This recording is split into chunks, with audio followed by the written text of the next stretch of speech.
This is BBC One. Now for a special news report, we join Michael Burke in the newsroom. Rioters have been fighting running battles with police in central London tonight. The police now say 341 people have been arrested after a demonstration ended in violence. More than 100 were injured in pitched battles in Trafalgar Square and the West End. It had started as a peaceful mass protest against the poll tax. But then it turned ugly.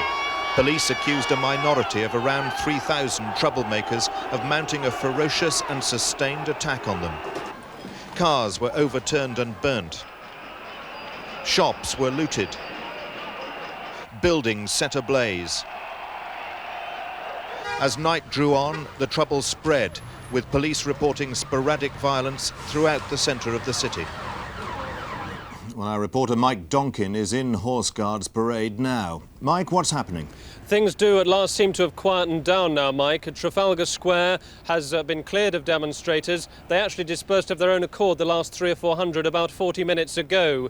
The police, though, haven't gone home. They're still around in some force. They're out particularly in the side streets around the West End, where some looting has been reported. There are skirmishes where perhaps 10 or a dozen protesters get together in a street, and then the police go in with their riot shields and move them on. What's happening most of all now, though, is that the big clear-up has started.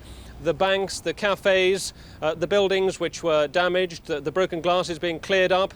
They're shoring up the windows that have been broken, and they're clearing up the burnt debris from one of the buildings in Trafalgar Square which was set on fire. There's a lot of work obviously still to do through the night on that count, but the police certainly aren't going home yet. Mike Donkin in Horse Guards, thanks very much. And that's it from the newsroom. Good night.